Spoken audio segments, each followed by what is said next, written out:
कैसे हैं आप लोग? आई होप कि बिल्कुल घर जैसे हैं। नहीं है तो आदत डाल लीजिए, जीवन में छोटी बड़ी समस्याएं तो आती ही रहती है। आज के इस वीडियो में हम लोग बात करने वाले हैं बहुत ही इंपॉर्टेंट टॉपिक समाज पर। देखिए, समाज इतना इंपॉर्टेंट टॉपिक है कि आपके एग्जाम में हिंदी और संस्कृत दोनों को मिलाकर 10 नंबर का पूछता है। कहिएगा सर ये पढ़ा रहे हैं आप हिंदी में लेकिन संस्कृत का बात कर रहे हैं। देखिए भाई साहब, समास और संधि ये दोनों है ना, वो हिंदी और संस्कृत लगभग लगभग लगभग नहीं 90% मिलता है, 95% मिल जाता है। बात समझे कि नहीं? बस आपको उसमें जो है थोड़ा सा विसर्ग लगा रहता है संस्कृत में, और इसमें विसर्ग नहीं लगा रहता है, यही अंतर होता है खास करके। बात समझे कि नहीं? लेकिन जब आप पूरे कॉन्सेप्ट को समझ जाएंगे, चीज़ों को समझ जाएंगे ना, तो फिर उसके बाद आपका आज के बाद कन्फ्यूजन ही दूर हो जाएगा कि संस्कृत और समास में अंतर क्या है। मतलब संस्कृत और हिंदी का जो समास है, संधि पीछे संधि है, वो दोनों में अंतर क्या है। बिल्कुल आपका जो कन्फ्यूजन है वो पूरा का पूरा दूर हो जाएगा। तो आज की इस वीडियो में हम लोग बात करने वाले हैं क्या, समाज पर। इस समाज का पोस्टमार्टम करेंगे, इससे रिलेटेड क्वेश्चंस को देखेंगे, और इससे रिलेटेड जितने भी एग्जाम में क्वेश्चंस पूछे गए हैं, इंपॉर्टेंट क्वेश्चंस हैं, उसका हम क्या करेंगे, एक प्रैक्टिस वीडियो बनाएंगे, प्रैक्टिस के लिए वीडियो बनाएंगे, ताकि आपको पता चले कि एग्जाम में किस तरह का क्वेश्चन आता है, कितना इंपॉर्टेंट जो होता है एग्ज़ाम में कैसे पूछे जाते हैं। तो इससे आपका कॉन्फिडेंस लेवल बढ़ेगा और आप जो है आप अपने तैयारी को और ज़्यादा मजबूत कर सकते हैं और ज़्यादा मस्त बना सकते हैं। अपने इस मिशन 90 नंबर जो हम लोग चल रहे हैं हिंदी और संस्कृत में, 90 नंबर किसी भी हाल में लाना है भाई साहब।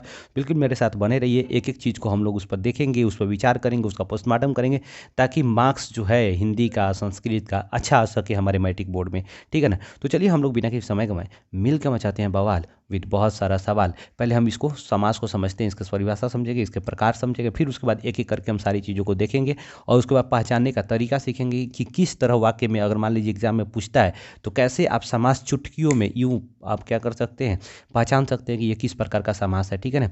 और आप बवाल मचा सकते हैं। तो सबसे पहली बात ये होता है कि भाई साहब समास कहते किसे हैं। देखिए, पहला पॉइंट बहुत इंपॉर्टेंट बात है, समास किसे कहते हैं। देखिए, समास और संधि लगभग लगभग दोनों सेम चलता है। ठीक है ना? दोनों में क्या होता है भाई साहब, संयोग होता है, दोनों में मिलन होता है, दोनों में जोड़ होता है। बात समझे कि नहीं? लेकिन संधि में दो वर्णों का मेल होता है, जबकि समास में दो पदों का मेल होता है। समझने वाली बात है, बहुत इंपॉर्टेंट बात है। ठीक है ना? जब समझिएगा तो आपको समझ आएगा कि किस तरह जो है ये समास और संधि कुछ कुछ समानता भी है, तो इसमें कुछ कुछ विसमानता भी, मतलब असमानता भी है। ठीक है? तो सबसे पहली बात ये है कि अगर हम लोग डिफिनेशन की बात करेंगे, तो बहुत ही आराम से, बहुत ही उम्दा डिफिनेशन हमने बनाया हुआ है। इसको अपने भाषा में, देखिए हम जो भी चीज़ लिखते हैं ना, अपने भाषा में लिखते हैं, ताकि आपको पढ़ने में, समझने में इतना आसानी हो कि आपको किसी और का हेल्प लेने की जरूरत नहीं पड़े। एक बार मेरा वीडियो देखिए, उसके बाद जरूर उस टॉपिक पर मास्टर बन सकते हैं भाई साहब। ठीक है? तो इस वीडियो में हम लोग देखेंगे क्या कि इस समास के टॉपिक, अब समास किसे कहते हैं इसको समझिएगा थोड़ा सा। दो या दो से अधिक पदों के बीच के विभक्ति चिन्हों को छोड़कर, दो या दो से अधिक पद पद अपने बीच के विभक्ति चिन्हों को छोड़कर एक विशेष पद का निर्माण करते हैं। मतलब दो या दो से अधिक पद जो होते हैं, अपने बीच के विभक्ति चिन्हों को छोड़ करके, बात समझे कि नहीं, एक समस्त पद का निर्माण करते हैं। बात समझे कि नहीं? अर्थात कहने का मतलब, जब एक विशेष पद बनाएंगे उसको हम लोग क्या कहेंगे, समस्त पद कहते हैं। ठीक है ना? और यह टोटल प्रक्रिया है, बात समझे कि नहीं, उसे हम लोग समास कहते हैं। कहने का मतलब समास एक प्रकार का क्या है, प्रक्रिया है, जिसमें क्या होता है, समस्त पद का निर्माण होता है। बहुत ही आराम से समझिएगा भाई साहब, समास में किसका निर्माण होता है, समस्त पद का निर्माण होता है। लेकिन जब इसी को हम समस्त पद को तोड़ेंगे तो उसको हम लोग क्या कहते हैं, उसको हम लोग कहते हैं समास विग्रह। बात समझे कि नहीं? अर्थात किसी समस्त पद को उसके विभक्ति चिन्हों के अनुसार समान अर्थ में तोड़ने की प्रक्रिया क्या कहलाता है, समास विग्रह कहलाता है। बात को समझना है बिल्कुल एकदम बवाल तरीका से। फिर देखिए, बहुत सारे यूट्यूब चैनल पर अजीब पढ़ा रहा है लोग भाई, बड़ा बड़ा चैनल है, पढ़ा रहा है लोग गलत गलत। जैसे आप, मतलब हम क्या बताएं यार, हम जब देखते हैं उन लोग का वीडियो तो समझ नहीं आता है, बच्चा पढ़ता है, बच्चा को वो लोग गधा बनाता है, पता नहीं क्या करता है। ठीक है ना? समास में कभी भी यहाँ पर, मतलब आप चीज़ों को जो है ना नहीं जानते हो भाई, ये तो अच्छा से एक दो बार पढ़ लो ना भाई। पढ़ कर के आके बच्चा को पढ़ाओ, क्यों उसको गलत बता रहे हो। लेकिन यूट्यूब पर जो है हम देखते हैं मैट्रिक क्लास के पढ़ा रहे हैं लोग, लगातार वीडियो बनाते हैं लोग, लेकिन उसमें बहुत सारा गलत गलत जो इन्फॉर्मेशन देता है लोग, बच्चा वहीं समझता है, वहीं देखता है। ठीक है ना? चलिए, हालांकि हम लोग चीज़ों को समझते हैं। समास का शाब्दिक अर्थ होता है भाई साहब संक्षेपण। समास का क्या अर्थ होता है, संक्षेपण होता है। संक्षेपण का मतलब होता है कि किसी चीज़ को छोटा बनाना। ठीक है ना? अब समास को मुख्य रूप से 7 भागों में बांटा गया है। बहुत जगह पर आपको 6 बताया जाएगा, लेकिन नहीं भाई साहब, समास को आप 7 भाग में पढ़िए। ठीक है ना? 7 भाग यानी 7वां जो भाग होगा, जिसको हम लोग नए समास कहते हैं, उसको भी हम लोग देखेंगे। ठीक है ना? एक एक करके देखिए, बेसिकली इस टोटल जो है समास का ये रूप है, बेसिकली समझना है कि ये टोटल समास को कितने भाग में बांट दिया गया भाई साहब, 7 भाग में बांट दिया गया। पहला को अव्ययी भाव समास, दूसरा को तत्पुरुष समास, तीसरा को द्वंद्व समास, चौथा को बहुब्रीहि द्विगु कर्मधारय और नए समास। टोटल कितने भाई साहब, न य है, य य य य न य न य बात समझ रहे, नई समास, नई समास होता है, बात समझ रहे। अब हम इसको एक ट्रिक के माध्यम से देखेंगे, बहुत ही इंपॉर्टेंट ट्रिक है, बहुत ही मज़ेदार है, जिसमें कॉन्सेप्ट भी है आपका और याद करने का तरीका भी है। उस ट्रिक को देखेंगे, उसके बाद एक एक करके चीज़ों को समझेंगे और बवाल मचाएंगे, ठीक है ना। चलिए सबसे पहले की बात यहाँ पर हम लोग थोड़ा सा समझते हैं, देखते हैं क्या कह रहा है। देखिए पहला बात, ये ट्रिक को थोड़ा सा समझने वाली बात है। यहाँ पर ट्रिक क्या कह रहा है, देखिए कह रहा है क्या, पहले आओ, खूब बढ़िया समझिएगा। ट्रिक क्या करके, पहले आओ तब दोनों मिलकर बाहर 2-4 पैसा कमाए चला जाएगा, ठीक है ना। इस ट्रिक को समझिएगा तो आपको बहुत मजा आएगा और समझ आएगा कि पूरा का पूरा कंसेप्ट इसमें कैसे बने हुए हैं। पहले आओ, पहले आओ का मतलब अव्ययी भाव समास, अव्ययी भाव समास। पहले आओ का मतलब अव्ययी भाव समास। तब यानी तब का मतलब हो गया भाई साहब तत्पुरुष समास, तत्पुरुष समास, ठीक है ना। और दोनों का हो गया द्वंद्व समास। और बाहर का मतलब हो गया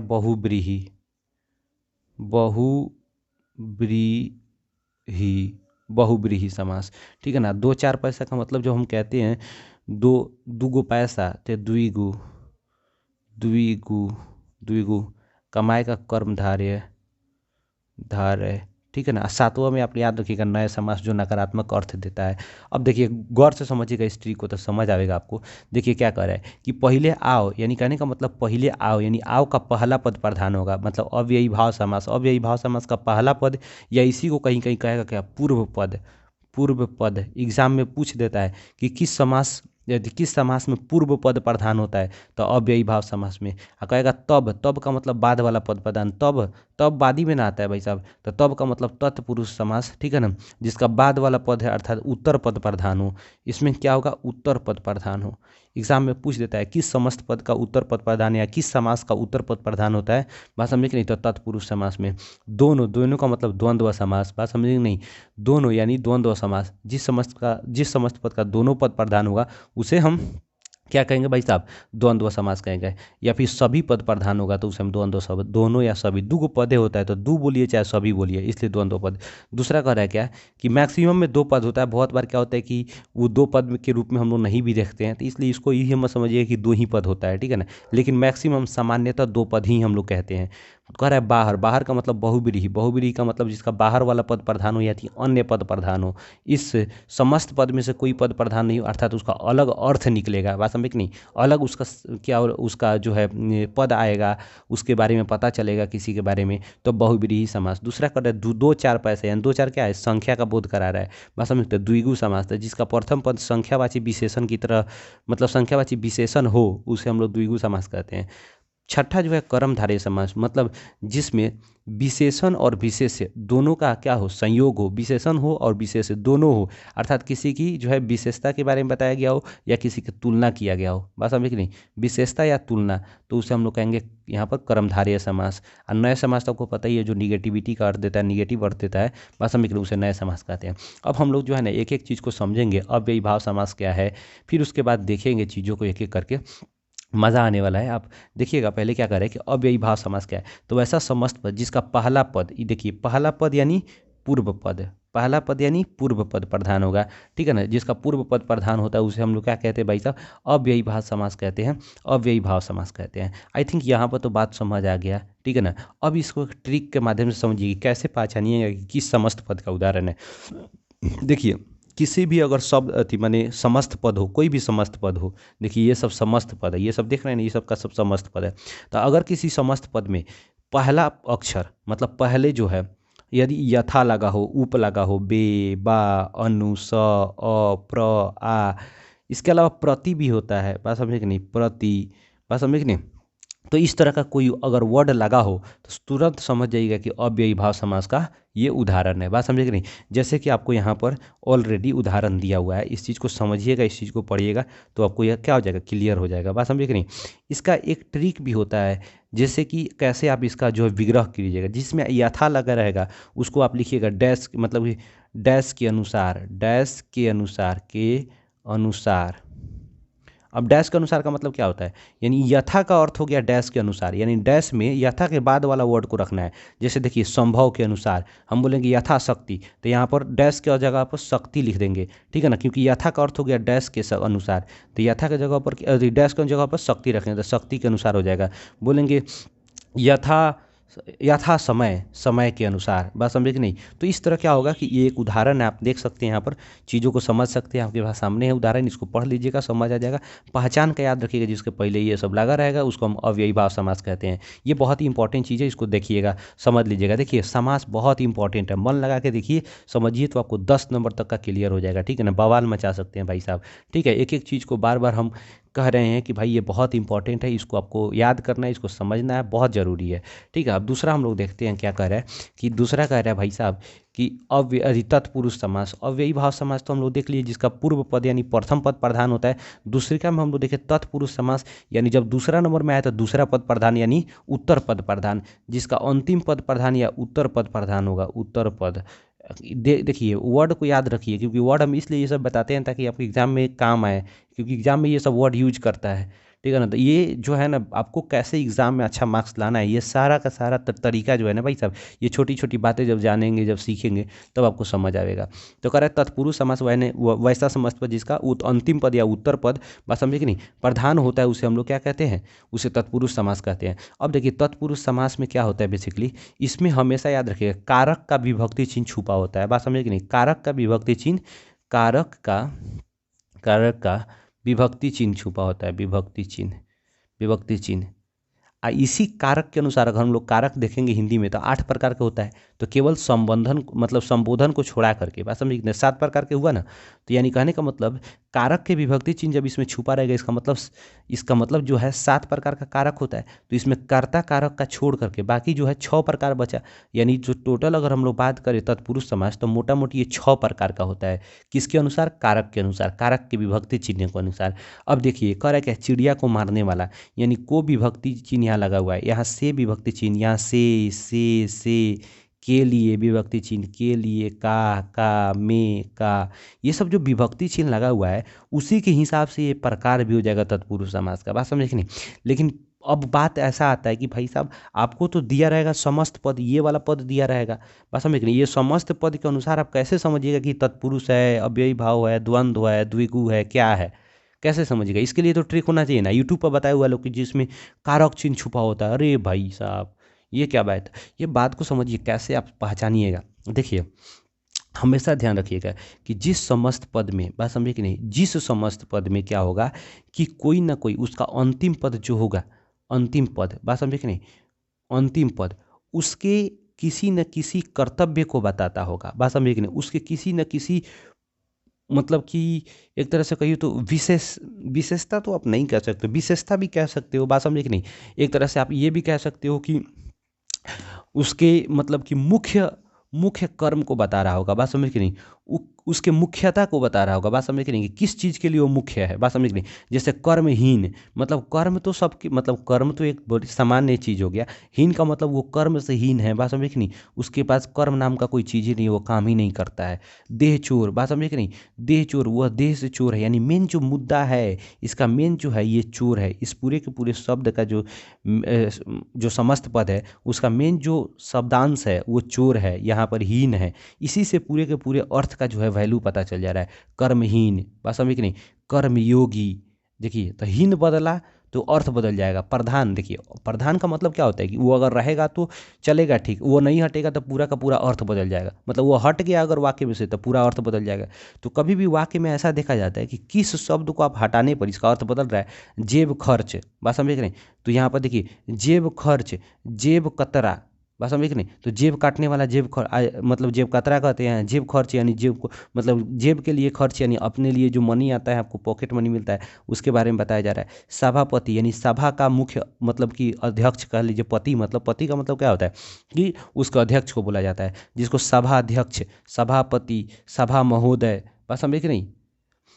तो इस तरह क्या हो सकता है कि कहने का मतलब जो जिसका लास्ट वाला पद जो होगा ना, उसके मुख्य कार्य को, उसके मुख्य एक तरह से पोजीशन को जो भी चीज़ होगा वहाँ पे, बात समझे कि नहीं, जो पोजीशन को, उसके कर्तव्यों को जब निर्दिष्ट करेगा, बताएगा, तो समझिएगा तत्पुरुष समास होगा, बात समझे कि नहीं। और वो मुख्य रूप से 6 प्रकार के होगा, बात समझे कि नहीं। ये तत्पुरुष समास का जब भी हम बात करेंगे वो कारक के अनुसार क्या होता है, विभाजित होता है, कारक के विभक्ति चिन्ह के अनुसार, बात समझिए। जैसे कहेगा चिड़िया को मारने वाला, तो कर्ता ने कर्म को, तो यहाँ पर कर्म, यहाँ पर देखिए कर्म कारक तत्पुरुष समास होगा, कर्म कारक तत्पुरुष समास होगा। काम से चोर, यानी कहने का मतलब यहाँ लगाव का बोध नहीं हो रहा है, तो यहाँ पर क्या हो जाएगा, यहाँ पर आपादान कारक मतलब कि तत्पुरुष समास हो जाएगा। तो यहाँ पर क्या है कि आपको कारक के आधार पर बांटा गया रहता है, लेकिन इतना डिटेल एग्जाम में नहीं पूछेगा, लेकिन हम बता इसलिए रहे हैं ताकि मान लीजिए कहीं ये पूछ दे तो फिर वहाँ कन्फ्यूजन नहीं होने के लिए, ठीक है ना।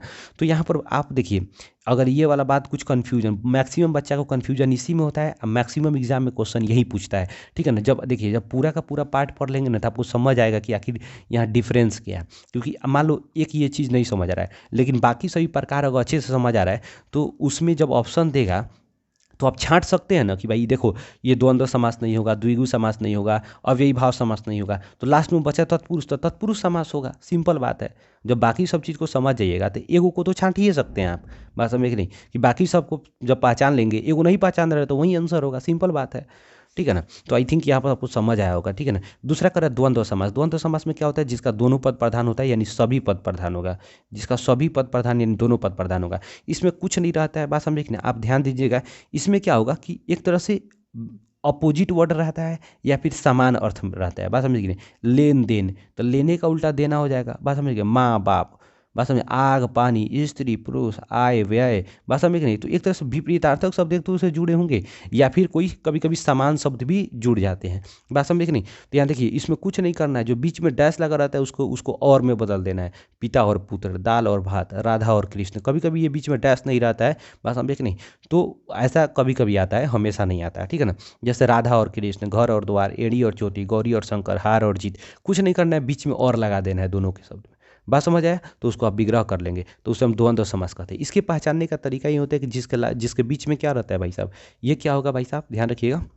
यहाँ पर माइनस का चिन्ह, उसको हम लोग क्या कहते हैं भाई साहब, योजक चिन्ह लगा रहेगा, बात समझे कि नहीं। तो जब योजक चिन्ह लगा रहेगा, या फिर आप ध्यान दीजिएगा कि दोनों शब्द एक दूसरे के क्या होगा, एक दूसरे के अनुरूप दिखाई देगा, एक दूसरे के विपरीतार्थक, काफ़ी एक दूसरे के मतलब कि सम्मिलित शब्द दिखाई देगा, बात समझे कि नहीं।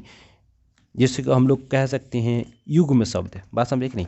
तो उसे आप समझ जाइएगा क्या कहेंगे हम लोग, द्वंद्व समास। अब अगला कह रहा है क्या, बहुब्रीहि समास। बहुत ही इंपॉर्टेंट बात है, समझने वाली बात है कि बहुब्रीहि समास किसे कहते हैं। देखिए बहुब्रीहि, बहु का अर्थ होता है अलग, बहु का अर्थ होता है कि मतलब दूसरा, भिन्न। बहु का अर्थ होता है भिन्न, अलग। तो यहाँ पर क्या हो जाएगा, वैसा समास पर जिसका अन्य पद प्रधान हो, अन्य पद यानी बाहर का पद प्रधान हो, इसीलिए वहाँ पर बाहर, हम ट्रिक में बताए हैं कि बाहर 2-4 पैसा कमाए चल जाए, ठीक है ना, चला जाएगा। तो इसलिए यहाँ पर बाहर यानी बहुब्रीहि समास का अर्थ हो जाएगा जो अन्य पद प्रधान होगा, उसे हम लोग क्या कहेंगे, बहुब्रीहि, अर्थात वो विशेष अर्थ प्रकट करेगा। हम बोलेंगे कुछ और, किसी ध्यान चला जाएगा हमको किसी और को। जैसे हम कहते हैं मूषक वाहन, यानी मूषक है वाहन जिसका, मतलब जिस व्यक्ति का क्या है, मूष वाहन है। चंद्रशेखर, चंद्र है शेखर पर जिसके, तो हम लोग चंद्रशेखर बोल देते हैं, बात समझे कि नहीं। चंद्रशेखर, मूषक वाहन गणेश जी को। चंद्रशेखर किसको बोलते हैं हम लोग, शंकर भगवान को। चतुर्भुज, जिसके 4 भुजाएं हैं, बात समझे कि नहीं। नारायण, 10 मुख, जिसके 10 आनंद, 10 मुख, जिसके 10 मुख हो, यानी किसको बोलते हैं हम लोग, रावण को बोलते हैं, ठीक है। तो यानी कहने का मतलब क्या है, यहाँ पर बहुत ही इंपॉर्टेंट चीज़ ये है कि आप समझिए कि इसका अर्थ क्या निकल रहा है। अगर अर्थ कोई धार्मिक निकल रहा है, कभी कभी क्या होता है विशेष निकलता है, धार्मिक नहीं भी निकलता है। जैसे कुशाग्र बुद्धि, जिसकी बुद्धि जो है कुशाग्र है, यानी कुशाग्र है बुद्धि जिसकी, यह किसी न किसी दूसरे व्यक्ति का बोध कराएगा, किसी व्यक्ति जाति का बोध कराएगा, मतलब पुरुष जाति व्यक्ति, पुरुष का मतलब स्त्री पुरुष दोनों हो सकता है, बात समझ नहीं। तो उसका जब बोध कराएगा तो यहाँ पर बहुब्रीहि समास कहेंगे, ठीक है ना। अब दूसरा बात ये होता है समझने वाली, द्विगु समास। द्विगु समास का जिसका प्रथम पद संख्यावाची विशेषण हो, संख्यावाची विशेषण हो, बस समझ नहीं, जिसके पहला जो शब्द होगा, यानी इस समस्त पद का जो पहला वर्ड होगा वो क्या लगा होगा। मान लीजिए यहाँ पर देखिए त्रि लगा है, पंच लगा है, ये अठ लगा है, त्रि लगा हुआ है, 9 लगा है, अष्ट लगा है, चौ लगा है। ये सभी का सभी क्या कर रहा है, ये अंक को दर्शा रहा है, संख्या को दर्शा रहा है। इसीलिए आप समझ जाइए कि भाई साहब वो क्या हो जाएगा, द्विगु समास हो जाएगा। बात समझ आए कि नहीं। तो यहाँ पर देखिए द्विगु यानी दू से गुना, बात समझिए, दू से गुना, हम कहते हैं द्विगु, दू से गुना, बात समझे कि नहीं। यानी गुना गुना किस में आएगा, मैथमेटिक्स में संख्या पढ़ते हैं हम लोग, तो संख्यावाची विशेषण, ठीक है ना। अब देखिए इसको तोड़ने के लिए, इसका विग्रह करने के लिए कुछ नहीं करना है। त्रि का जो है यहाँ पर देखिए पहला वर्ड जिस संख्या को बताएगा उस संख्या लिख लीजिए, और उसके बाद वाला जो है क्या बता रहा है, नेत्र बता रहा है, मुख बता रहा है, कुछ भी लिख दीजिए, और का समाहार लिख दीजिए, सब में का समाहार, का समाहार, समाहार समाहार समाहार, बस समझे कि नहीं, समाहार। तो यहाँ पर कुछ नहीं करना, बड़ी आसान है, इस चीज़ को बढ़िया से समझेंगे तो आपको आ जाएगा समझ, ठीक है ना, कि क्या करना है कि पहले वाला संख्या को संख्या लिख देना है, बाद वाला को बाद वाला लिख देना है, और उसके बाद का समाहार लिख देना है, बात समझे कि नहीं। तो ये वाला चीज़ समझ आ जाएगा। नेक्स्ट देखिएगा, अब छठा नंबर पॉइंट बहुत ही इंपॉर्टेंट पॉइंट है। यहाँ पर क्या करें, यहाँ पर देखिए क्या करेगा, कर्मधारय समास। देखिए कर्मधारय समास जिसका जिसका जिस समस्त पद में विशेषण तथा विशेष हो, कहने का मतलब ये है कि जिसका प्रथम शब्द जो होगा ना भाई साहब, खूब ध्यान से देखिएगा, प्रथम शब्द क्या होगा भाई साहब, विशेषण, और दूसरी का शब्द क्या होगा, विशेष से होगा। जैसे देखिए महापुरुष, महान है पुरुष जो, बस समझे कि नहीं, यानी महान उसका विशेषण हो गया, पुरुष क्या हो गया, विशेष से हो गया। उपमा उपमेय हमेशा आता रहा है, उपमान उपमेय, ठीक है ना, ये चीज़ याद रखिएगा तो आपको समझ आ जाएगा। कह रहे कि महावीर मतलब कि महान है वीर जो, बात समझे कि नहीं, यानी महान है वीर जो, यानी वीर के समान महान।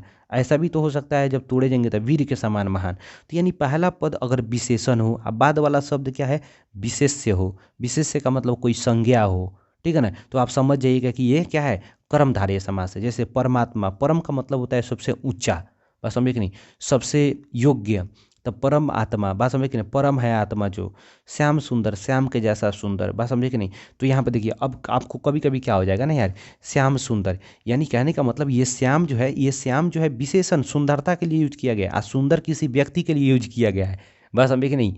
तो आपको ध्यान देना है कि यहाँ पर ये क्या हो जाएगा भाई साहब, श्याम सुंदर, श्याम के जैसा सुंदर, तो ये श्याम को तुलना किया गया हुआ है, बात समझे कि नहीं, ये तुलना बोध है किसी व्यक्ति का, बात समझ नहीं। तो कभी कभी ऐसा होता है कि आपको तुलना के रूप से भी यहाँ पर देखा जाएगा, बात समझे कि नहीं, विशेषता के साथ साथ कभी कभी तुलना के रूप में भी देख लिया जाता है, इसलिए श्याम के जैसा सुंदर। जैसे अब देखिए चीज़ों को समझना बहुत आसान है, लेकिन जब उस चीज़ को समझने लग जाएंगे तब, बात समझे कि नहीं। तत्पुरुष समास में कभी कभी क्या होता है कि तुलना हम लोग वहाँ पर चीज़ों को जब एक एक जब छोटा छोटा कॉन्सेप्ट समझेंगे ना यार, तो छोटा छोटा जब चीज़ कॉन्सेप्ट समझने लग जाते हैं तो उसमें क्या हो जाएगा कि बारीकी से आप देखिएगा तो बहुत सारा डिफरेंस दिखाई देगा, और वहीं डिफरेंस को समझना है, जो समझ जाता है वो अच्छा मार्क्स ला लेता है। लेकिन हम जितना एग्जाम्पल दिए अगर उतना को भी बढ़िया से पढ़ लेते हैं तो आपके एग्जाम में इससे बाहर बहुत कम ही चांस होता आएगा। फिर भी कॉन्सेप्ट समझिए, क्या पता आ जाए बाहर से। पीताम्बर, पीत अंबर, बात समझे कि नहीं। सज्जन, सतजन, जो जन मतलब कि सज्जन का मतलब क्या होता है, सीधा संपल, मतलब सैंपल, बात समझे कि नहीं। तो सिंपल वाले, घन श्याम, घन के समान श्याम, लोह पुरुष, लोहे के समान पुरुष, कमल नयन, कमल के जैसा नयन, नर सिंह, नर, नर जो सिंह के समान हो, बात समझे कि नहीं। तो आई थिंक कभी कभी ये तुलना का भी काम कर देता है, बात समझे कि नहीं। तो यहाँ पर ये चीज़ आप समझिएगा, थोड़ा सा ध्यान रखिएगा। अगला क्वेश्चन क्या कर रहा है कि नए समास, नए समास तो बड़ा ही इजी है, बड़ा सिंपल है कि वैसा समास पर जो नकारात्मक अर्थ प्रकट करे उसे हम लोग नए समास कहते हैं। इसके पहचानने का बस एक ही तरीका है, जिसके पहला पद में अ लगा रहेगा, अ लगा रहेगा, अधिकतम में अ लगा रहेगा, वो नए समास हो जाएगा, नए समास। अब यहाँ तक भाई साहब बिल्कुल आप क्लियर किए। 10 नंबर आपका जो है, मिनिमम 10 नंबर तो आना ही है आपको संस्कृत, 4 नंबर तो गारंटी है, 3 से 4 नंबर का आपको हिंदी में आएगा, और 6 से 7 नंबर का आपको आ जाएगा, आपको कहाँ पे, मैट्रिक अति में संस्कृत के एग्ज़ाम में। तो आपका 10 नंबर मिनिमम आप यहाँ से ला सकते हैं, उससे ऊपर भी आ सकता है, लेकिन 10 नंबर मिनिमम होगा आपको, ठीक है ना। तो बिल्कुल आप इस चीज़ को ध्यान से देखिए, चीज़ों को समझिए। आपका ये वीडियो जो है, आपका जो आपको पढ़ाया गया जिस नोट से, ये पूरा का पूरा नोट्स जो है अपने एडुवानी ग्रुप, एडुवानी चैनल, बात समझिए, एडुवानी चैनल मेरे यूट्यूब जाइएगा, यहाँ पर आपको टेलीग्राम चैनल पर, वो टेलीग्राम चैनल पर एडुवानी खोजिएगा, उसमें ज्वाइन हो जाइए। इसमें टोटल का टोटल डाल दिया करेंगे, हमेशा जो भी पढ़ाते हैं उसमें डाल देते हैं। अब आपको ज़्यादा समझने, एक बार वीडियो देख लीजिए, नोट्स भी हो जाएगा, ठीक है ना। कॉपी रखे तो बहुत अच्छी बात है, उसको उतार भी सकते हैं, अच्छा होगा। अगर नहीं है तो भाई साहब इसका नोट्स डाल देते हैं, वहाँ पर जाकर के उतार लीजिए अच्छे से, पहले वीडियो को देख लीजिए, पढ़ लीजिए, उसके बाद जाकर घर पर उतार लीजिएगा, बात समझे कि नहीं। तो चीज़ों को समझ आएगा ज़्यादातर, क्योंकि आपके पास नोट्स होना चाहिए। तो ठीक है, मिलते हैं नेक्स्ट वीडियो में, चीज़ों को थोड़ा सा और बेटर तरीका से, क्योंकि उसके बाद अब संधि हम लेके आएंगे जो बहुत ही इंपॉर्टेंट है। 15 नंबर अकेले एग्जाम में जरूरत होता है संधि का।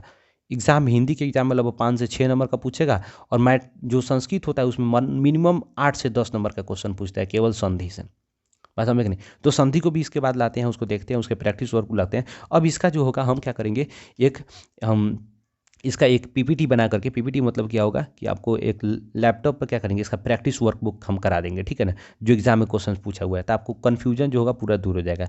तो वीडियो अच्छा लगा तो लाइक कीजिए, नहीं अच्छा लगा और डिसलाइक कीजिए, चैनल को कंपलसरी सब्सक्राइब कीजिए। भाई साहब देखिए, अब क्या होगा कि एक एक करके चीज़ों को हम लोग कंप्लीट करते चल रहे हैं। अब आपका काम है उस चीज़ को अच्छे से कंप्लीट करना, तभी मार्क्स हम लोग का आ पाएगा अच्छा।